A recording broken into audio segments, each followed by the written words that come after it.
بەناوی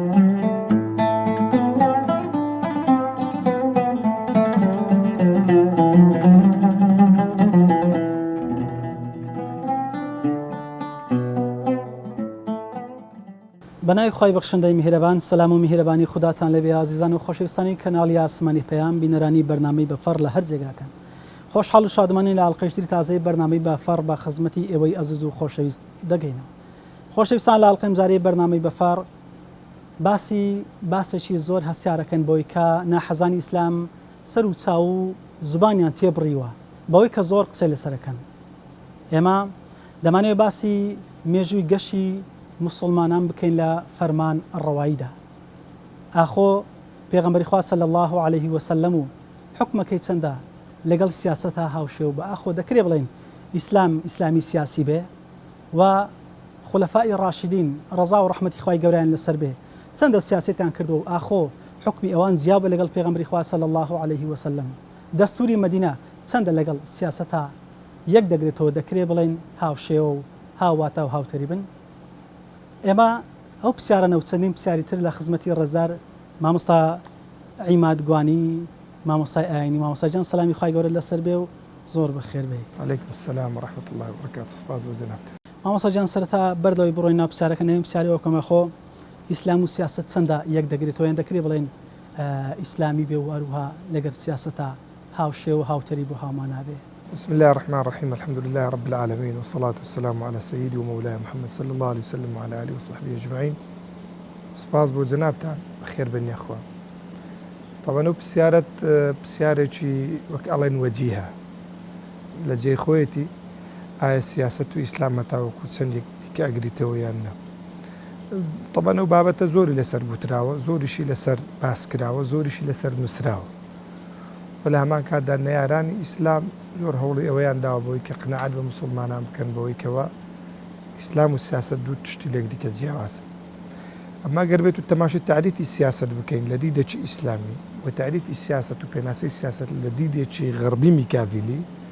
بە دیار دەکەوی کامە سیاسەت لە ئیسلامە مەقبولە و کامە سیاسەت لە ئیسلامدا مەرفوزە. سیاسەت ئەگەر بێت بەمەعنا فەنی ئیدارەی ممکنات بێ، بەمەعنا بەڕێوەبردننی وڵات و دروستکردنی خۆشگوزەرانی، بەمەعنا بەڕێوەبردننی کۆمەڵگاوی بە شێوازێکی تەندروست و جێبەجێکردنی دادگەری کۆمەڵایەتی، ئەمە لە ئیسلام بە ئەکەوێتە چەقی پەیامی ئیسلامەتیە. بەڵام ئەگەر بێت و سیاسەت بەمەعنا ئەلقەوی یەئکول الضەعیف بی، بەهێز بێهێزەکان بخوا، بەمەعنا ئەوەیە کۆمەڵە کۆمپانیایەکی مژینی خوێنی مرۆڤ وەکەوێ ڕووجگار و دناوی ئەبا بە حفار القوبور، لێدەرەکانی گۆڕ و دروستکردنی گۆڕستانەکان، ئەگەر بە معنە ئەوە بی کە ئەلغایەت و بەرر الوەسیلە بۆ گەیشتن بە هەدەف هەموو وەسیلەیەک مەشروع بی، سواء کان لەگەڵ مەبادی ئەخلاقی ئینسانی یاخود لەگەڵ مەبادی ئەدینیە سەماویەکان یەک بگرێتەوە یان نەگرێتەوە، حتمما لێرە ئیسلام لەگەڵی دژە، لەگەڵی ناتەبا و ناکۆکە. یعنی ئەوەی دروستی سیاسەتەکە فەرمان ڕەواکانن؟ نا، یعنی لێرە شێوازی سیاسەتکردنەکە کامە شێوازەیە، ئەو باگراوەندەی کە دەسەڵاتی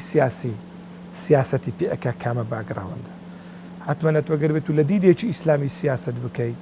ئەخلاقی سیاسی بەشێکە لە ناوەڕۆکی عەمەلیەی سیاسی لە نێو موسڵمانانە. بەڵام کاتێک کە دین بزر ئەبێ، لەوێ هەموو مەبادی ئەخلاقیەکان ونەبن لە بۆ گەیشتن بە هەدەفەکان، لە بۆ گەیشتن بەو ستراتیجیەتە یاخود بەو ئەهدافە گشتیانەی کەوە زمڕەیەک یا دەسەڵاتی سیاسی دایدەنێ، ڕەوایەت و هەموو کارێک بکەیت هەرچەندە لەگەڵ مەبادی ئەخلاقیەکانی شێک دیکە نەگریتەوە، لێرەدا لەگەڵ ئیسلام دوو شتی لێک دیکە ناتەبات جیاوازن. ئەوەی سیاست لە دیدی ئیسلامیدا ئەو سیاسەیەکە ئەو سیاسەتەیە کە بریتە لە خزمەتکردنی مرۆڤ، لێ بەڕێوەبردننی کۆمەڵگا بە شێوازێکی تەندروست، لە حکم ڕەشید و هەروەها لەگەڵ ڕچاوکردنی مەبادی ئەخلاقی سیاسیەکانە. ئەمە سیاست لە دیدی ئیسلام ئەگەر بەو نەوعەبی ئەوە بەشێکە لە ئیسلام، کەسش ناتوانێت لێدا ببڕینی، و هەر کاتێک ئەو جۆرە سیاسەتە لە ئیسلامدا بڕدرێ، زۆربەی زۆری دەقەکانی قورئان و حەدیسی پێغەمبەرش عەلەیهی سەڵات وەسەلام بەشێکیش لە محەڵەی ژانی پێغەمبەری عەلەیهی سەڵات وەسەلام بەبێ تەفسیر ئەمێنە. بەڵام ئەگەر بێت و تەماشای سیاست بکەین ئەوەی کە ئێستا خەڵک دەزانێ ئەمن لایەک لە محازەڕەکان باسی سیاستم کرد کۆمەڵە تەڵەبەیەک من پرسیارم لێکردن گوتم دەکرێت بزانم سیاست لە دیدی ئەوە یعنی چییە بەشی زۆریان دایانگوت نامسە سیاست یعنی درۆ ئەتوەگەر تەماشاکی سعیدی نەورەسی کاتێ دەڵێ ئەعوذ بالله من الشیطان والسیاسە مەبەستی پێ ئەو سیاستەیە کەوا زلهێزەکانی غەربی سیاسەتی ئەو سەردەمی کەوتێدا دەژیان بەتاکید ئەوەی ئێستاش ئەوەی کە ئێستا محافلی دەولی پێ بەڕێوە دەبردرێ ئەو مەبادی و سیستەمانەی کە سیستەمی عالەمی ئێستا لە ڕووی اقتصادی و اجتماعی ئیعلامی و لە ڕووی سیاسی و ڕامیاریشەوە ئەمە ئەو مەبدەانە لەگەڵ ئیسلامە یەکدیکە ناگرێتەوە ڕاستە کۆمەڵە مەبدەیەک هەنە ئەوەی کەەوە ئەو منەظەماتانەی تابعی ئەو سیستەمە عالەمیەن مثلا وەکو میساقی ئومەم المتحیدەی وەکو تەماشاکەی حقوقی طفل وەکو حقوقی مەرئەی وەکو کۆمەڵە مەبادیەکێ لە جزئیاتە یاخود لە کەلیماتەکانە یاخود لە دێر و ڕستەکانە لەگەڵ دەقە ئیسلامیەکان یەکدیکاگرنەوە زۆر بحوثات و توێژینەوە کراوە تەئسیل کراین ئەو بابەتانە بەڵام ئەمانە هەر حبرن لەسەر وەراق کاتێککە دەبێتە بواری پیادەکردن وڵاتێکی وەکو فەڕەنسا تەخەلیەکە لە هەموو بابادیەکی دموکراتی کاتێککە هەستەکە تەماشاکە مسلمانان ئیسیفادە لە نظامێکی دموکراتی ئەەکەن زلهێزەکانی دنیا دموکراتیان هەرەوەندە قبوڵە هەتاوەکو لە مەسلحەتی بەرژەوەندیەکانی ئەوان ناچێتە دەرەوە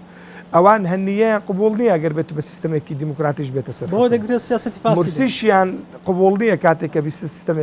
بە سیستەمێکی مثلەن دموکراسی دێتە سەر حکم جەبهەی ئینقاذی جەزائیریشیان قبول نییە کاتێککە تاڵیبانیشان قبول نییە کاتێککە بە زەبری هێز دەیەوێ بێ لە بەرەوەی خەڵکێک بە شۆڕشێکی سپید کە دەکرێت ناوی بندرێ لە بەرەوەی توانیان محافەزە لەسەر موسساتی دەوڵە بکەن نایارەکانیان عفو بکەن طبعاً بەڕاستی لە تاریخی ئینسانیا وێنەی کەمە ئەم جۆرە دەستی یاخود دەستا و دەستکردنی دەسەڵات ئەوەشی قبول نییە لۆ لە بەرەوەی لەگەڵ ئەبجەدیاتی فهمی ئەو چەمکانەی کە ئەو بڕوای پێێتی لێ بۆ سیاست یەکدیکە ناگرێتەوە یعنی هەر ئەوەندە قبوڵیەتی باس لە مافی مرۆڤ بکەیت باستە سیاست و باستە ئازادی تاک بکەیت باس لە ئازادی بیر و ڕابکەیت هەتاوەکو لەگەڵ مەبادیئەکانی ئەو یەکەگرێتەوە لەگەڵ بەرژەوەندی و مەسلحەتە عولیایەکانی ئەو یەکەگرێتەوە کاتێک لێ ئەدا ئەبێ بەدش و بەنەیار ئەو تەخەلیەکە لە یاخود دەستبەردارە بێ لەسەر هەموو ئەو مەبادیئانەی کە وەکو دینیە لە لای ئەوە مقدەس و پیرۆزیشە دەستبەرداری ئەبێ بۆیە ضرورە ئەوانەی کە دەڵێن لە ئیسلامە سیاست نییە سیاست شتێکی مدەنەسە بمعنا پیس دین شتێکی مقدەسە لە دیدی ئەوان ئەو نمونە سیاستە ئەبێنن کە تەماشاکە کابرایەکی سیاسی لە بۆ گەیشتن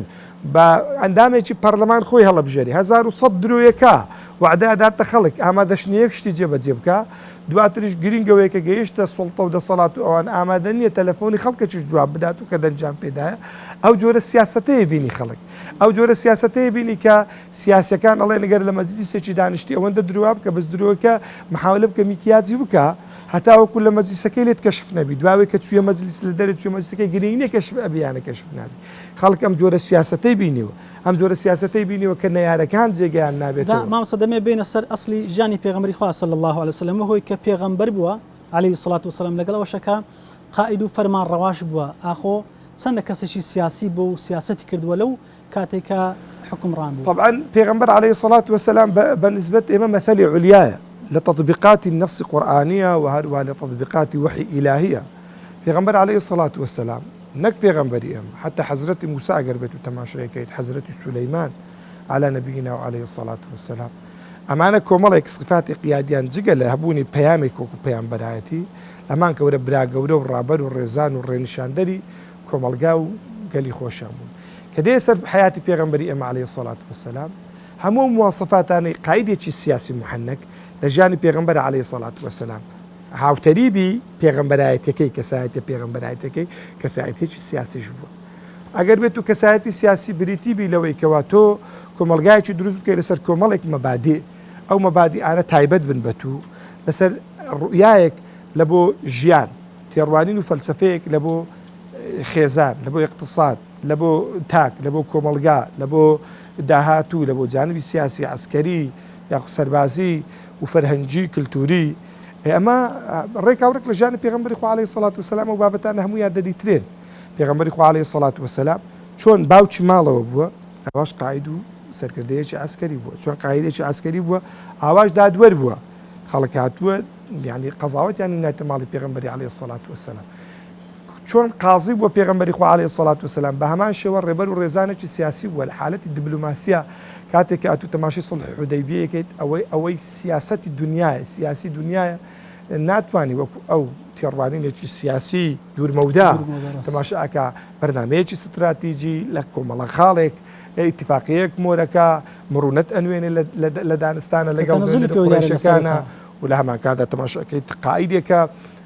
پابەندە بەو مەبادیئانەیەکەوە هێناویەتی و لە هەمان کاتدا تەماشاکەی نەیاری سیاسی هەبووە نەیاری ئاینی هەبووە مخالف هەبووە لە بیر و باوەڕیا لە مەدینەیە لە مشت جەزیرەی عەرەبیە مەسیحی هەبوون و مشریک هەبوون حەنەفی هەبوون و جوولەکە هەبوون پێغەمبەری خوا عەلەیهی سەڵات وەسەلام توانوویەتی ئیستیعابی هەموو بکە بەبێ ئەوەی کەوە برینداریان بکات لە کاتێکیش کە یعنی ئینسانێکی ئەوەندە سیاسی بووە لە ڕووی سیاسیەوە حەکیمێکی ئەوەندە سیاسی بووە لە حاڵەتی هەبوونی مووقفە مووقفی وەرگرتووە لە حاڵەتی هەبوونی لێبوردەیە پێویست بە لێبوردن بووی لێبوردنی هەبووە لە مووقفی توندا تون بووە لە مووقفی نەرمی و نیانی و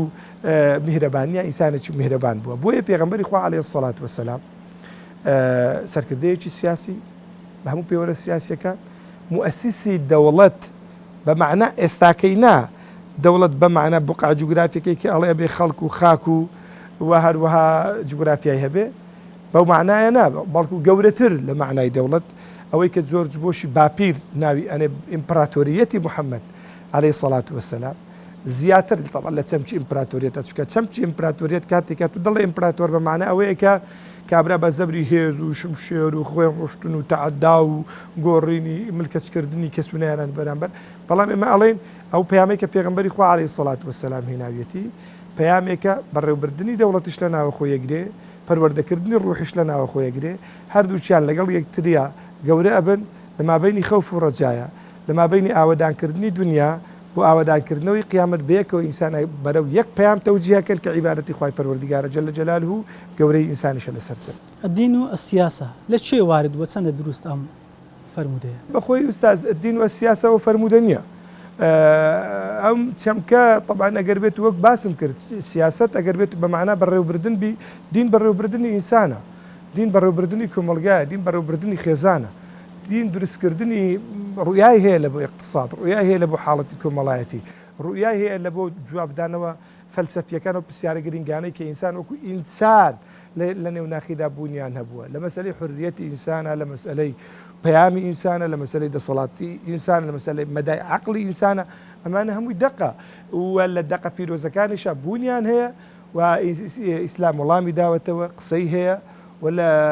گرنگی مەراحیلەکانی ژیانی ئینسان پێش لە دایک بوونیە تاوەکو دەگاتە لە دایک بوونی و لە ئاستی گەنجایەتی و کاتە پیاوەتی ویان دەگاتە ڕوجوولە و کوهولەوە تاوەکو دەگاتە شوی خۆ دوای مردنیشی ئینسان پەیامی هەیە لە ژیانی ئینسان دوای ئەوەی کە پێغەمبەر صلی الله علیه و سلم کۆچیان کرد لە مەکەوە لە بۆ مەدینە دەستورێکی داڕشت بە ناوی دەستوری مەدینە ئەو دەستورەت چۆن بڵێن چەند لە فەرمانڕەوایی و سیاسەتی ئیسلامی طبعاً ئەگەر تەماشای مەرحەلەی پێغەمبەری خوا بکەی صلی الله علیه و سلم تەماشای ژیانی مەرحەلەی پێغەمبەری خوا کە طبعاً لێرە دەمەوێت شتێک بە خوێنەرانی بە بینەرانی کەناڵی پێیان برێم تکام وایە ئەوانەی کە خوێندەوارن ئەوانەی کە خوێنەرن ڕجام وایە یعنی وەکو ڕجا تکایەکی برایانەیە تکای و کتابەی وضح خنفر بخوێنەوە الربيع الأول قراءة سياسية استراتيجية في السيرة النبوية. طبعا وضح خنفر شخصيته ديارم مدير كنال الجزيرة واستاش بربرسي سنتريشي استراتيجي لكورنو استراتيجية أو كابرا لو كتابية يعني حتى ياسر زعاترا محلل سياسي فلسطيني بأصله أردني استا قال لصال الرابرد واشتكي أولا ولو شيء وزي لجانب بيغمبري عليه الصلاة والسلام طبعا بيغمبري عليه الصلاة والسلام أقلت ماشي مرحلة جاني مكيب كيت برديتي لمواقف السياسي بلان بشوازي فردي يعني خوي جماعتك كان خلقك للدولة بشتن تازة لمرحلة تكويني جماعي بقد صلاتك بلان كاتك هجرتك كاتك ديت مدينة فكرة كانوا يعني كان جورتنا لۆ بیر لە دروستکردنی دەوڵەتەکاتەوە جوغرافیای هەیە و لە ماکاتە ئەبێ دەستورێکی شەبی هەموو پێکاتەکانی شاری مەدینە چونکە لەوێ ئەوس و خەزرەج هەبوونە هەریەکان حلف و پەیمانیان هەبووە لەگەڵ قەبائیلی جوولەکەکانە لەسەر ئەساسی بەرژەوەندی و مەسلحەت و مێژووی ڕەبتیان لەگەڵ یەکدیکەیە بەڵام کاتێکە پێغەمبەر عەلەیهی سەڵات وەسەلام ئەو ڕەبتە لە ڕەبتی مەسلحەتی قەبەلیەوە دەگوازیتەوە بۆ ڕەبتی هاونیشتیمان بوون ئەوەی کە بە مستەڵەحی ئێستا پێی دەڵێ بۆیە دەستورێکدا ئەڕێژی لە 47 بەندا ئەم دەستورە یعنی ململانەی نەک ململانەی کمە ئەو دەستورە ڕاقیانەی لە دنیادا نووسرا و مەکتوب بن بتوانن ململانەی ئەم دەستوری پێغەمبەری خوا بکەن عەلەیهی سەڵات وەسەلام مافەکان دیاری ئەکا واجباتەکان دیاری ئەکا و ئەرکەکان و مافەکان دیاری ئەکا هاوڵاتی بوون دیاری ئەکا مەدای تەرابوت و علاقە لە بینی ئەم جۆرە گروپانی کە لە نێو شاری مەدینەیە ئەژن دەست نیشانەکە یعنی نمونەیەکە لە نمونونەکانی تەطویری دەستوری ئینسانی و پێغەمبەری خوا عەلەیهی سەڵات وسەلام یعنی بەدەر لە دەقە وەحیەکەی طبعاً ئەوە نووسەرەتی ئەمە گرنجەکەی لەوەیدایە کە پێغەمبەری خوا عەلەیهی سەڵات وسەلام جگە لە جیهەتە تەشریعیەکەی لە هەمان کاتەشدا ئێستاما قەرافی ڕەحمەتی خوای پەروەردگاری لێبی و زۆرێکیش لە زانایانی ئێستا لەوانە مەثەلەن ڕاشد الغەنووش و کۆمەڵێکی تر لەگەڵ ئەویان خوێندنەوەیەکی تازیانەیە لە حەدیسی پێغەمبەر عەلەیهی سەڵات وسەلام بەوەی کەوە ئەو قسانەی کە پێغەمبەر کردیتی دەبن بە دەبەش بەشێکیان لەوانە ئیمامەیە يعني هەندێک شت پێغەمبەری خوا عەلەیهی سەڵات وسەلام کردیتی لەگەڵ لەسەر ئەوەیە کە قائید وتەنا قائید ئیمامی مسلمانان پێشەوا دەتوانێت ئەم کارە دووبارە بکاتەوە لە بۆ کات تاکێکی بابایەکی مسلمان نییە بچی ئەم کارە بە خۆی بڕیاردا لە ژیانی خۆیان تەطبیق بکات کەواتە پێغەمبەری خوا عەلەیهی سەڵات وسەلام کاتێک کە دێتە مەدینە ئەم دەستورە دائانەی لە خاترەوەی بتوانی کۆمەڵگای مەدینە لەسەر ئەساسێکی معریفی علمی و هاونیشتیمان بوون تعاتف بوون هەبوون ڕەبتێک لە مابەینی پێکاتەکانی مەدینەدا دروست دەکات بە شێوازێک لە شێوازەکان کە پێشتر ئەم شێوازە باو نەبووە لە نێو کۆمەڵگای عەرەبیە بۆیە پێغەمبەری خوا عەلەیهی سەڵات وسەلام توانیتی بەو پەڕی یعنی دووربینی و مەودابینی و استراتیجی بوونەوە بناغە دابڕێژی بۆ دروستکردنی دەوڵەتێکی یەکجار گرنگ و مهم کە بۆ 14 سەدە نزیکەی 14 سەدە توانێتی پێشەنجی دنیا بکەن پێغەمبەری خوا صلی الله علیه وسلم لە حکمڕانیدا شێوازەشی دیاریکراوی هەبووە دوو ڕێی بۆ چوون هەنە لەو بابەتەی هەندێکیان پێیان وایە کە ئەو شێوازە کە پێغەمبەر هینایەتی عەلەیهی سەڵات وسەلام لە شێوازی حکمڕانی پێیان وایە هەمان شێواز دەکرێت لە سەردەمی ئێستاشە تەطبیق بکرێت بەڵام زۆربەی زۆری بیریاران پێیان وایە کە پێغەمبەری خوا عەلەیهی سەڵات وسەلام شێوازێکی داڕشترا وەکو قالب بروەڵە ئەو قالبە دەی مەسەلەن وەکو شێوازی جمهوریانە وەکو شێوازی مەلەکی پێغەمبەری خوا عەلەیهی سەڵات وسەلام بەو شێوازە هینای بەو شێوازەنی کۆمەڵە مەبدەیەکەنە لە ئیسلامەتێ لە قورئانی بوونیانەیە لە حەدیسەکانی پێغەمبەر عەلەیهی سەڵات وسەلام بوونیانەیە و لە هەمان کاتێکدا لە ژیانی پێغەمبەریش عەلەیهی سەڵات وسەلام بەرجەستە کراینە لە ژیانی خەلیفەکانی ڕاشیدینیش بەرجەستە کراینە ئەو مەبادیئانە لە ئیسلامەتێ ضرورە هەر کابرایە کەر یعنی بۆ ئەوەی کەوا دەسەڵاتێکی سیاسی پێی بوترێ دەسەڵاتێکی ئیسلامی پێویستە ئەوانەی لێ بێنەجێ مەثەلەن بەنمونە یەک لەوانە ئەمانەت یەک لەوانە شوڕا یەک لەوانە مەثەلەن ئیستیقامە یەک لەوانە مثلا الرحمة أوانا عموي سماي دصلات السياسيين مثلا عدالة أمانا كومالا تشمكيكن كلا بدأ بحث بحوثي لسر نسراوة لبكم مبادئ قرآنية بيوستا زي بكرين هركاتك أمانة مثلا شورايا عدالة مثلا أمانة استقامة أمكم الله مبادئ أنا ئەبێ بۆ ئەوەی کە پێی بوترێ دەسەڵاتێکی ئیسلامی تەندروست و تەواو هەڵقوڵاو لە قورئان و سونەتی پێغەمبەری خوا عەلەیهی سەڵات وسەلام و بە ئیستیفادەکردن لە ژیانی پێغەمبەر عەلەیهی سەڵات وسەلام لە ژیانی یارانی پێغەمبەر و هەروە پێشینانی چاکەخواز بۆی پێی بوترێ ئەم دەسەڵاتێکی ئیسلامیە پێویستە ئەو مەبادیئانەی لێ بێنە جێ کاتێک یەکێک لەو مەبادیئانەی لێ نایەتە جێ پێیدا وترێت دەسەڵاتێکی ئیسلامی بەڵام دەسەڵاتێکی ئیسلامی ناقسە نەکرد دەسەڵاتێکی ئیسلامی کامل کەواتە پێغەمبەری خوا عەلەیهی سەڵات وسەلام قەلبێکی بۆ ئێمە بەجێ نەهێشتووە قالب بۆ لەسەر ڕەئی ئەکتەریە و زۆری نەی بەمعنە ئەوەیە کە تۆ بێ تەنها و تەنها لەگەر هەموو سەردەم و زەمان و مەکانێکە ئەبێ ئەم ئەو قالبەی بەکاربێنێت چونکە لە مەسائیلی سیاسیە مثلا شێوازی گۆڕاو هەیە مثلا بنمونە ئێستاگەر بێتەوە بێنە سەر مەبادیئی کولی نەگۆڕن مثلا بنمونە هەڵبژاردن بەیعەت ئەوەی کە پێی دەوترێ بەیعەت گرنگ لێرە ئەوەیە ئەو دەسەڵاتی کە دێ ڕەزامەندی خەڵکەکەی لەگەردابی کە پێی ڕازێ من بەو دەسەڵاتە سیاسی جا چۆن تعبیرە درێ لە بنی ئەو ڕەزامەندی خەڵکەی لۆ دەربڕینی ڕەزامەندی لۆ ئەو دەسەڵاتە سیاسیەی ئەو ئەگەرێت و سەرزەمانە شێوازی تطبیقاتی بەرجەستەکراو لە زمانی ئەو کەسانی کە دەیانێ ئەم نمودەجە و ئەم نمونەی هەڵبژێر بۆیە تەماشاکەیت لە سەردەمێکە نەوعێکی هەیە بمچین لە سەردەمێکی دیکەترا شێوازەکی هەر لە سەردەمی پێغەمبەری خوا صلی الله علیه وسلم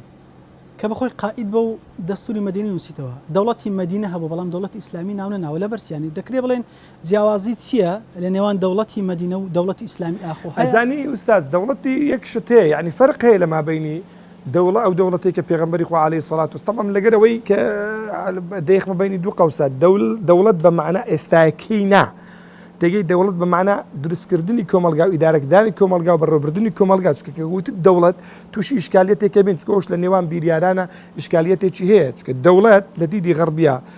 طبعاً چەمچی دەوڵەت لە مێژ نییە ینی ئەو بابەتە تاوتوی ئەکرێ چینە لە چەند سەد ساڵ ڕابردووە لە ساڵ ڕابردووە ئەم چەمکە هات بێتە ناو کای سیاست ئەو بابەتانە بەڵام ئەتوو بە معنە ئیدارەدانی دەوڵەت ئیدارەدانی کۆمەلگا پێغەمبەر عەلەیهی سەڵات وەسەلام شێوازێکی تایبەتی نەبووە بەس تەماشاکەی شێوازەکان ئەگۆڕن فەرق هەیە لە مابەینی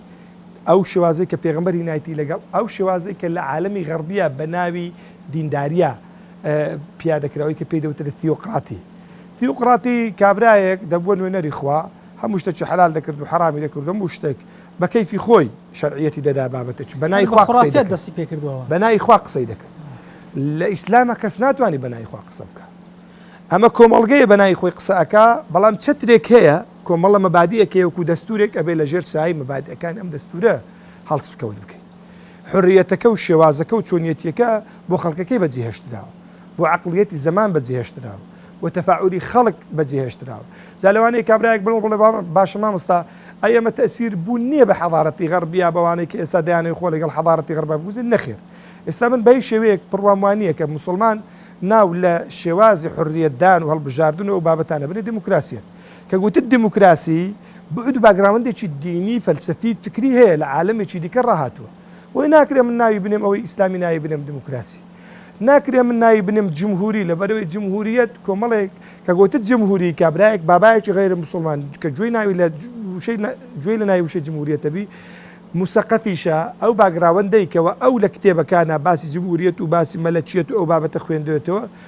ڕاستەوخۆ ئەم باگراوەندە لەسەر دەقەدینیەکان و لەسەر شێوازی ئیسلامی لەس بەڕێوەبردننی حکومڕانی و سیستەمی حکومە پیا تەطبیقەکە بۆیە ئیسلام وەک محەممەد ئەسە دەڵێ نموذەجێکی فەریدە تایبەتی خۆیەتی سیمایکی تایبەتی خۆی هەیە لیباسێکی تایبەتی خۆی هەیە و لە هەمان کاتە ناوی تایبەت بەخۆی هەنە چەمکو مستەڵەحاتی تایبەت بەخۆی هەنە لەبەرەوەی گواستنەوەی مستەڵەحات بەبێ لە فلتەردانی لە فکر و باگراوند و هزری ئیسلامی و سەقافەتی ئیسلامی کۆمەڵێک کێشەمان لە بۆ دروستەکە لۆی پێغەمبەری خوا عەلەیهی سەڵات وەسەلام کاتێک کە دێ شێوازێکی تایبەتی نییە هەر بۆیەشە تەماشا ئەکەیت شێوازی سەردەمی حەزرەتی ئەبوبەکر سیدیق جیاوازە لە بەڕێوەبردننی دەوڵەت لەگەڵ پێغەمبەر عەلەیهی سەڵات وەسەلام زامنەوە پرسیارە مامۆستا دوایەوە کە دەسەڵاتی پێغەمبەری خوا صلی الله علیه وسلم لەگەڵ وەفاتی کۆتایی هات دواتر خولەفای ڕاشدین ڕەزا و ڕەحمەتی خۆیان لەسەر بێ ئاخۆ فەرمان ڕەوایی و یان سیاست و دەستور و ئیشکردنیان جیاو بوو لەگەڵ پێغەمبەری خوا بەڵێ لە مەبادیئە طبعاً پێ بە پێی پێغەمبەری خوا ڕۆیشتون عەلەیهی سەڵات وەسەلام لە مەبادیئە کولیەکان بەڵام لەبەروی گۆڕانکاری بەسەر کۆمەڵگەدا دێت دوێنێ و پێرە پێغەمبەر بووە وحی نازل و بەڵام ئێستا پێغەمبەر نییە دەقەکان وەستاون چۆنی تەعامل لەگەڵ بابەتەکانە بکەن دوێنێ و پێرەگەر بێت و شتێک نەوازیلێک مستەجداتێک هەبووە شتێکی نوێ خزت پێغەمبەر یا ڕەسوول الله صلی الله علیه وسلم فلان بابەت هەیە ڕاستەوخۆ ئەگەر بێت و لەکنە خۆیەوە قسەی هەبوو یایە وەکو وحی ئەوە قسەگەنە چاوەڕوانی وحی دەکرد و وحیەکە داات ئیشەکانی یەکلا دەکردنەوە بەڵام ئەڕۆ پێغەمبەری خوا نەماوە عەلەیهی سەڵات وسەلام کۆمەڵێک پێشاتیش دێنە پێشێ چۆنی تەعامل لەگەڵ ئەو بابەتانە بکەن لێ تەماشا ئەکەیت مەسادیری تر لە تەعامل و کردن و لە فتوا و لە جێبەجێکردنی سیاسی شەرعیە شت لەدایک ئەبی کە لە ضمنی مەبادیئی کولی ئیسلامیە خۆیان ئەبێننەوە حکم لەسەر بابەتەکانە درێن معاملەکردن لەگەڵ ئەو جەماعەتێکەوە زەکاتیان نەداوەتە دەوڵەت چۆنی بۆ لە سەردەمی پێغەمبەری خوا عەلەیهی سەڵات وەسەلام نمونەش هەبوو بیتن بەڵام نمونەکان زۆر زەیق بووینە بەو شێوازەی نەبووە بەو شێوازە عمومەی نەبووە لە سەردەمی هەڵبژاردنی حەزرەتی ئەبوبەکر سیدیق لە سەردەمی پێغەمبەری خوا عەلەیهی سەڵات وەسەلام شتێکی نوێیە بەنسبەت موسڵمانە و لە سەردەمی حەزرەتی عومەرە تەماشاکەی هەڵبژاردنی ئیمامی عومەر جیاوازە لەگەڵ هەڵبژاردنی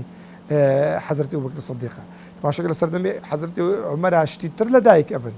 نووسینی ناوی جوندیەکان دەبڕینی معاش تەوزیعکردنی بەیت المالی موسڵمانە هاتنە ناوەی کۆمەڵە خەڵکێکی دیکەی غێرە موسڵمان شێوازی تەعامل لەگەڵ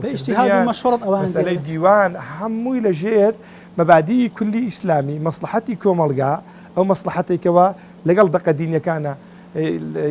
تەبان و ناکۆکنین جێبەجێیان کردو و ژیانیشان بەو پەڕی جوانی بەڕێوە بردووە توانی وتیان ئیبداع بکەن لە شێوازی بەڕێوەبردنە بۆ هێشتا تەماشایەکەی مایکل هارت لە کتێبی مئەت الأوائل خۆیە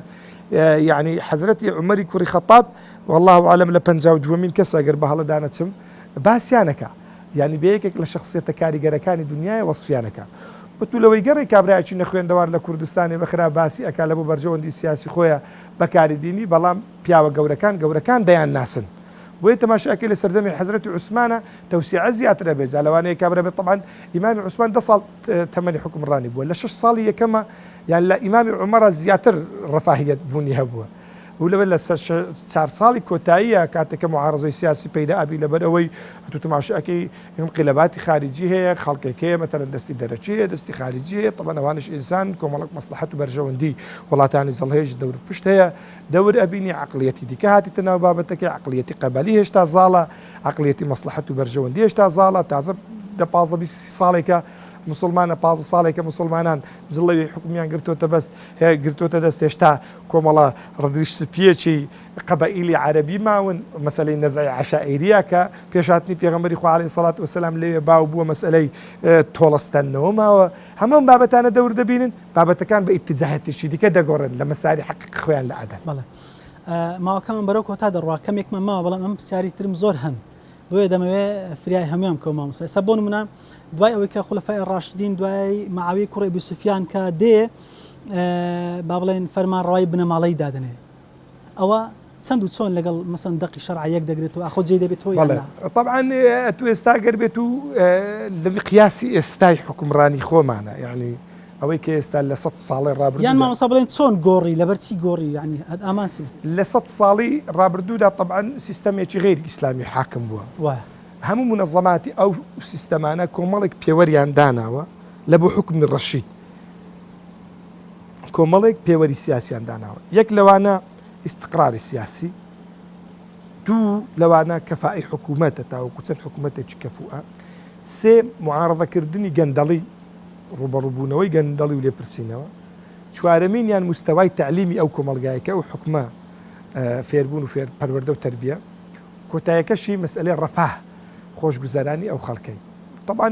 خاڵی دیکەشان کە لە ڕەفاها مەثەلەن هەر لە ڕەفاها مەسئلەی عیمرانە مەسئلەی ڕێگاوبانە مەسئلەی دابینکردنی پێداویستەکانی ژیانە ئەگەر ئەمە ئەو پێوەرانە لە لایەکی دانێ لە بیری مەکە پێشەوەی کە جواب بدەمەوە دێمە سەر وەڵامی پرسیارەکەی تو طبعاً معاویە کوڕی ئەبوو سوفیان لە سەردەمێکە دێ تازە باسم کرد وتم مسلمانان ئەوانەی کە سەحابەی پێغەمبەر بوون عەلەیهی سەڵات وسەلام وردە تەمەنیان کۆتایی دات یعنی وردە دەگەڕانەوە لای خوای پەروەردیگار جۆلە جۆلالوه و پێغەمبەری خوا عەلەیهی سەڵات وسەلام ئەوەندە نەما یعنی بتوانیت چەمکە قەبەلیەکان بە یەکجاری کۆتایی پێبینی مەبادیئێکی کولی هێنا خەڵکێکی فێر کرد خەڵکێکی لە بەداوەتا هینای کردی بە قیمەی مرۆڤایەتی و قیمەی پێشکەوتنی ئینسان عقلی ئینسانی طبعاً لێرە تەراجوعێک هەیە لە تاریخی ئیسلامیە لە دوای شەهیدکردنی عوسمانی کوڕی عەفان ڕەزا و ڕەحمەتی خوای پەروەردیگاری لێبی تەماشاکەی کۆمەڵێک خەڵک دەیانەوێت جڵەوی دەسەڵات بگرنە دەست ئەم جۆرە بریتە لە چی لەم شێوازە قەبەلیەی کە لە پێشترە ئەو عقلیەتێکی باو بووە یعنی بە معنایەکی دیکە مجتمعی ئیسلامی لە ڕووی عوامە و لە ڕووی نخبەنا ئەوەندە تەطویری پێ نەدرابوو ئەوەندە یعنی مەجالەکە ئەوەندە نەبوو ئەو خەڵکە جارێکی تر مەثەلەن شێوازی حکمڕانی لە مەسئلەی شوڕا و لە مەسئلەی ئیطاعەکردنی وەلی ئەمڕ و لە مەسئلەی ملدان لە بۆ دەقە نەگۆڕەکانی ئیسلام بتوانن تەعامل بکەن عوام باسە نەک نخبە وەی کاتێک کە ئیمامی عەلی شەهید دەکرێت ڕەزا و ڕەحمەتی خوای پەروەردیگاری لێبی طبعاً ئەمە فتنەیە بەمعنە ئەوەی کە نەبوونی استقرارێکی سیاسیە هەبوونی معارەزەیەکی سیاسی بەڵام ئەو معارەزە سیاسی کاتێک کە تۆ لە تاریخی خوێنیەوە تەماشاکەی دەستی دەرەچی تێدایە و دەستی ناوەکیشی تێدایە دەستی دەرەچی کۆمەڵە خەڵکێک لەبەر ئەوەی هاتنی حکمی ئیسلامەتیا زەرەرمەند بوون ڕۆمەکانن ترسیان هەیە فارسەکان کۆتاییان بە حکمڕانی هاتووە بەقایەی فارسەکان بوونیان هەیە کۆمەڵە خەڵکێک کە لەژێر دەسەڵاتی فارسیا بەرژەون خواست بووینە مەسلحەتیان هەبووە ئێستا دایانەوێت سەر جارێکی کە حکومە استقرار نەبی زێگیر نەبی لە نێو خودی کۆمەلگای عەرەبیشە کە کۆمەلگای ئیسلامی لە ناو خۆیانە مستەوای سەقافی تاکەکان نەگەیشتوتە ئەم ئاستە خەڵک مەثەلەن بتوانی لە مەسئلەی حقوقی فەردی و مەسئلەی بەڕێوە دەست نیشانکردنی حکمێکی ڕەشیدا باڵا دەستبی ئەوانەی کە لە ئیسلامەتی شارەزا بوون نخبە بوون نخبەش دەسەڵاتێکی مەحدودی هەیە بۆیە عەوامەکە شوێنی چ دەکەوی شوێنی ئەو فەوزایە دەکەوێت کە دروست ئەبێت تێگەی شوێنی ئەو فەوزایە هەر کەسێک بە کۆمەڵێک یعنی باگراوەندی خۆی باگراوەندی عەشائیری قەبەلی خۆیەوە طبعا ئەگەر لە تاریخە تەماشا بکەیت بەزەقی دیارە مەثەلەن کاتێک کە معاویە کوڕی ئەبی سوفیان لە شامە شامیەکان لەگەڵ عێراقیەکانە طبعا قەدیم سڕایان هەبووە هەر بۆیەش تەماشی ئەەکەیت حەزیان نەبووە شامیەکان بێن دەسەڵاتی عێراقیەکان بکەن بۆیە تەماشاکەی خەبەر ئەدەنە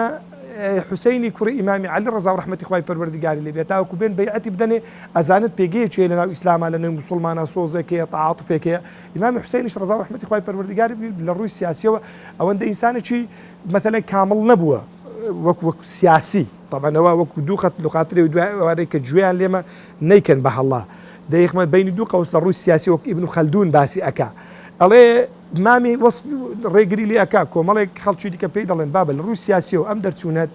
دەرچوونێکی خەتەرە لەبەرەوەی ئەبێ بە معارەزەیەکی سیاسی مسلح ئیتر ممکنە دواتر تەبعاتی خراپی هەبێت طبعا دواتر هەبوو غەدری لێکرا هەم لە لای عێراقیەکان و هەمیش لە لای دەسەڵاتی سیاسی طبعا بە مەغدووری شەهید کرا کاتە لێرە ئەم سیراعەکی کۆنە یعنی پێشتر وجودی هەبووە لەگەڵ ئەوەشە سیراعێکی دیکە هاتۆتە ناو بابەتەکەی کۆمەڵە خەڵکێک هانی ئەوە ئەدەن داوای ئەوە ئەکەن کە خەڵکانێک هەن لە ئیسلامان نێزیکن لە عائلەی پێغەمبەرن عەلەیهی سەڵات وەسەلام لە ڕووی ئیعتیقادی دینیە وەی ئەوانەوە ئەوان مستحقی ئەوەن کە جڵەی حکمڕانی بگەرنە دەست بەڵام کاتێک کە معاویە کوڕی ئەبی سوفیان طبعا بەیەکێک لە دەهای عەرەبدا ئەدرێ بە زیرەکەکانی لە مێژووی عەرەبیە ئینسانی وەکو ئینسانی زۆر کەم کاتێک کە ئیمامی عەلی شەهید ئەکرێ خەواریجەکان دەیکوژن و معارەزەیەکی سیاسی تر لە عێراقا دروستە بێ کە شەهید ئەکرێ طبعا مەیدانەکە بۆ چێ بەجێ ئەمێنێ دەسەڵاتی سیاسی و عسکەری و سقلی سیاسی و بوونی پێگەیەکی سیاسی بۆ معاویە کوڕی ئەبی سوفیان کەواتە بارەکە بەلای عێراقیەکان داناکەوی بارەکە بەلای شامیەکانە داکەوی هەر بۆیش تەماشا ئەەکەیت بۆ هەبوونی استقراری سیاسی وەرگرتن و ڕەزامەندی ئەوانەی کەوا دژ بووینە و نەیار بووینە کۆمەڵێک خەتەوات داوێن جا هەندێک ڕوبەڕووبوونەوەی عسکەری هەبووە هەندێک ڕوبەڕووبوونەوەی نابەجێ هەبووە بەڵام في كل الأحوال يعني کاتێک کە تەماشا ئەکا معاویە کوڕی ئەبی سوفیان طبعا خۆی ئەگەر بێت و تەماشی بچین ناو دەقە دینیەکانە سەراحەتەن ئەو کابرایە محاولاتی هەیە کۆمەڵە خەڵکێک هەیە مستەوای هەیە لیژنەیەکی شوڕای هەیە کاتێک کە دەڵێ کاکەوە یەزیدی کوڕی منە تەرحی ئەکا لە بۆ دەنگدان دەڵێ بە ئێوەی ئەسپێرم بەڵام ئەوانەی کە نەیاری ئەو تەرحەن دەڵێن کاکە ئەو کابرا دەسەڵاتی سیاسی بۆ چێ هەبووە بوێری بڵێ من دەنجێ نادەمە کوڕە سوڵتانی ئیشکالەکە لێرە دروستە بی وی ئەو بابەتە بەڕاستی چەندە بابەتێکە سیدنا معاویە ڕەزا و ڕەحمەتی خوای پەروەردگاری لێ بێ تەحملی مەسئولیەتەکە مێژوویەمە ناتوانین حکم بدەین بەڵام ئەگەر تەماشای حەدیسی پێغەمبەریش بکەی عەلەیهی سەڵات وەسەلام کە ئەفەرمێ خلافەت لە پاشە 30 ساڵە دوای ئەبێتە مولکی عەضوض یعنی لێرە جۆرێک لە ئەتوانم بڵێم تەنەبوعاتی پێغەمبەری عەلەیهی سەڵات وەسەلام پێشبینیەکانی پێغەمبەری خوای عەلەیهی سەڵات وەسەلام بێتە دی ڕەنگ بی لە ڕۆژی قیامەتێ شەمە سیدنا معاویە ببینین ئەویش مبەڕراتی خۆی هەبی لێ من پێم وایە ئەگەر سیاسیەن خوێندەوە بۆ ڕووداوەکان بکەین ڕەنگبی کۆمەلگا ئەو عەقڵیەتەی پێویست بووبی لەو شێوازی بەڕێوەبردنە چونکە ئەگەر تەماشاکەیت مثلا لە سەردەمی عومەری کوڕی عەبدولعەزیز کاتێک کە دەیەوێت جارێکی دیکە شێوازی حکمڕانی بکاتەوە بە شوڕا هەر لەناو عائیلەی خۆی و لەناو خەڵکی خۆیەوە لێ قبوڵ ناکرێت دەیانەوێ بیکوژن و لای بدەن کەواتە ئیستعدادی معرفی ئەو کۆمەلگایی کە مسلمانانی تێدا ژیاون ئەوەندە نەبووە وەعی سیاسی بتوانن خۆیان مثلا ڕوبەڕووی ئەم دەسەڵاتە ببنەوە کە دەسەڵاتی تاکڕەوی یاخود فەردی و یاخود بنەماڵی دەکرێت بڵێ کۆمەلگەی خۆی بینی و ئیجتیهادی لەگەڵ کردوون طبعا بەس لە ڕووی سیاسی دینیەوە ئەمە پێی ناوتر دەسەڵاتی سیاسی ئیسلامی تەواو چونکە یەک لە مەبادئەکانی ئیسلام لە بۆ بەڕێوەبردننی دەوڵەت شوڕایە کەواتە ئایا ئەوان هەڵیان کردووە بەڵێ لەم نقطەیە هەڵیان کردووە بەڵام لە مقابلیشا کۆمەڵێک شتی جوانیان هەیە پابەندی شەرع بوونە بەگشتی طبعاً ئینکاری دەقەدینیەکانیان نەکردووە وەلامان کاتدا مەجلیس شوڕا نەبووە پرسیان بە عولەمایە هەبووە لەگەڵ نەیارە سیاسیەکانیان لە زۆر مووقیفا نەرمونیان بوو لە زۆر مووقیفا توندوتیش بوو ئۆپۆزیسیۆنی سیاسی مامۆستا کە خلافەت دروست بوو خلاف لە بینی مثلەن حکومڕانی ئیسلامیە دروست بوو ئۆپۆزیسیۆنی سیاسی چۆن تەماشا دەکرا و چۆن مامەڵی لەگەڵ دەکرا بوونی ئۆپۆزیسیۆنی سیاسی لە دیدێکی ئیسلامیدا کارێکی ڕەوایە کە طبیعەتی بەشەر وایە سروشتی بەشەر هەر شتێک بووە ئیشی بەشەری يعني إسلام تنظيمي أكا منعناكا فرق هي لما بين منع ولما بين التنظيم ده صلاة السياسي لإسلام الرجريناكا لأوبوزيسيون السياسي بلان تنظيمي أكا بيوست أوبوزيسيون لما بادئ كل يكاني لقل ده صلاة السياسية يك بقريتو لخدمة كردني كمالجا يك بقريتو نابي ببي بنياري سياسي كاتك أبي بنياري سياسي أو كات ده صلاة السياسي قبولي نياري سياسي لبقدر زبي طبيعتي بشر واعي سروجتي بشر واعي ئەگەر تەماشاکەی لە بژاردننی حەزرەتی ئەبوبکر سیدیق جۆرێک لە معارەزەی سیاسی بوونی هەبووە بەڵام دواتر لەسەر مەبادئ کولەکانە ڕێکەکەون کارێکی زۆر طبیعیە حتا لە ژیانی پێغەمبەریش عەلەیهی سەڵات وەسەلام زۆر جارێ معارەزە هەبووە ئیمامی عومەر خۆی دەڵێ لە هیچ کاتێکە شکم لە ئیمانی خۆم نەبووە شتیشم لە دینداری خۆم نەبووە لە ڕۆژی حودەیبیە نەبی کە پێغەمبەری خوا عەلەیهی سەڵات وەسەلام تەوقیعی کرد لەگەڵەوان ڕازی نەبووم بە هیچ شێوەیەکی دەڵێ هەتا وام لێ هاتبوو ئینکاری بابەتەکەمە کرد ئەڵێ ئەبوو جەندەل والله أعلم أبو جندلة كوري سهلي كوري عمرة يعني مسلمان بولا مالي همو كلبتيان كردك لا مالي كلبتي ده بصيني ده فقيري زنزير ببي وبنا ده خدمة بيغمبر عليه الصلاة والسلام ده يا رسول الله صلى الله عليه وسلم ده مسلمان إنه كوري يا رسول الله ما من يردنا الله بيغمبر فرق تازه توقيع ما كردك لبند كان أو بكارنا فرق بين مسلمان بقعة مسلمانة بيني إنه ناو كافرانا هاوارەکە دەڵێ ئیمامی عومەر ئەڵێ لەگەڵی ڕۆیشتم پێم دەگوت بابی خۆ بکوژە پێم دەگوت دەرە پێغەمبەریش پێگوتم عەلەیهی سەڵات وەسەلام سەبر تەبی ئارام تەبی ئینشاءڵڵا دەرگای خێرە بیتەوە لۆ ئیمامی عومەر فەرمی ئەوە لە دڵ سۆزیە وای کردەوە بەڵام نەیزانیوە مەسەڵەن یەک ناگرێتەوە لە گەوتەی پێغەمبەری عەلەیهی طبعا هەر بەو کارەی پێغەمبەری عەلەیهی سەڵات وەسەلام سیاسیان ڕازی نەبووە نەکبیر بە پێغەمبەری ڕازی نەبی لۆی دەڵێ کە هاتم كاتك جراموا أو آية دابزي إنا فتحنا لك فتحا مبينا دليل بيغمبر أو فتح هذا يا رسول الله صلى الله عليه وسلم شكلوا دليل لما خيالي عربية لهزري السياسي قاموسي سياسي عربية سركوتن وفتح أباتنا باش مشير بوايا بلام سركوتن دبلوماسي بوني نبوا بلام كاتك أو شواز بيغمبر عليه الصلاة والسلام لشواز فتح سركوتن قرآن ناي أبابا فتح إمام عمر فرمي حتى وكماش مداوي استغفار من الأخوة بروردقارك أترساب قرآن بسر نازل كاتا معارضي سياسية وبلام لحدودي خوي بلام لشوازي خوي لهندك لمرحلة كانت تاريخي إسلامية معارضي سياسي بوي تخصم السياسي بوي تماشا كي أسلوبي شخوينا يورقرتو بسنية نخير بسنية هو والله ما كيدي دوای نەمانی خلافەتی ئیسلامی مسلمانان چۆن بەشداری حکومڕانیان کردووە طبعا لە 100 ساڵی ڕابردووە مسلمانان بوونیان نەبووە وەکو حکومڕانی بوونیان نەبووە تەنها لە ڕێی گروپاتی سیاسی و دروستکردنی جەماعەت و حزابی سیاسیە بوونیان هەبووە هەر بۆیەش تەماشا ئەکەی لە دوای 100 ساڵ لە شێوازی فکرکردنەوە خۆ گونجاندن لەگەڵ حەزارەتی غەربیە نەتیجەکەی ئاخیر انقلابەکەی تونسە کە قبوڵیان نییە بە هیچ شێوەیەک ئەگەر مادام لە باگراوەندێکی ئیسلامیەتەوە کارەکەی سیستەمی حکومڕانی نێودەوڵەتی ئێستا قبوڵی نییە کاتە بێ مسلمان شانازی بەوەی بکە کە کاکە جان شێواز و تێڕوانینی من بۆ بەڕێوەبردننی حکوومەت بۆ بەڕێوەبردننی کۆمەلگا شێوازێکی جیاوازە هەر کاتێک دەسەڵاتم بوو جێبەجێکم هەر کاتێک دەسەڵاتم نەبوو بە هیچ شێوەیەک دروست نییە ئینسانی مسلمان لەگەڵ سیستەمێکی علمانی لادینی فاقس فاسق و فازر و گەندەڵ مشارەکە بکە بە بەشداری بکە دەکرێت خۆ گونجاندن بەڵام لەژێر بەمعنە حکومە شەرعیەکەی نا هەم دەڵێ بەمعنە حکومە سیاسیەکەی چونکە فەرقی لە مابینی فتوە و لە مابینی حکومی سیاسی حکومی سیاسی کابرای سیاسی تەماشا ئەکەیت لە سیستەمی حکومڕانی ئێستا کە پێی دەوترێت دەوڵەت ئەتووە بێ لەو شێوازە سیستەمە حکومڕانیە بجوولێەوە ئەبێ بڕوات بە بانقی ڕیبەوی هەبی ئەبێ بڕوات بەکردنەوەی بار هەبی ئەبێ بڕوات بەکردنەوەی تاکەڕەوی حڕیەتی فەرد هەبی ئەبێ بڕوات بەوەی هەبی کە تاچێک بڕوای بەوەیە کە ئەبێ ڕێگای بدرێت لۆ نێربازی ڕێگای بدرێت لە بۆ گۆڕینی سیستەمی ئەدیان هەموو دینەکان و چێک لە دیدی مسلمان ئەمە جێگای نابێتەوە بۆیە کاکەجان ئەمە ڕێز لە تو دەگرم وەکو ڕێزگرتنێکی سیاسی بەڵام مشارک نیم عارەزە و ئۆپۆزیسیۆنی سیاسی توم نەک خەسمی سیاسی تو بەیەکەوە ئەمن تێڕوانینێکم هەیە لەبوو بەڕێوەبردننی دەوڵەت کاڵقوڕای قورئان و سونەتە تاریخی موسڵمانانە حیاتی پێغەمبەر عەلەیهی سەڵات وەسەلام ئەتوش تێڕوانینی خۆت هەیە ینی دەکرێت لە حکومەت و پەرلەمانە بەشدار بێ بەڵام لەو خاڵانێکەوە پێچوانەی شەرعم لەگەڵت نیم من نازانم ئەو لەو ڕێیەیە زۆر موافق نیم من پێم وایە بوونی معارەزەی سیاسی دەکرێت معارەزەیەکی سیاسی بەبێ ئەوەی کەوە لە حکوومەتیش بەشدار بی بەبێ ئەوەی کەوە دەکرێت لە عملیەی سیاسی بەشدار بی چونکە مشکلی عملیەی سیاسی ئێستا چییە ئەتو دەبی ئیمانت بەو مەبادیئانە هەبی کە ئەو عملە سیاسی لەسەر دامەزراوە کە ئیمانیشت پێی هەبوو ئیدەر نەتیجات و ناتوانێت تەحمل بکەیت بە بۆ چوونی من بەدیلی دیکە هەیە دەکرێت ئینسان خەسمێکی سیاسی محتەرەم نەخەسم سیاسی معارەزەیەکی سیاسی محتەرەم بی بەبێ ئەوەی بەشێکیش بی لەو سیستەمەی کەوە حکمڕانی ئەکا کە هەڵقوڵاوی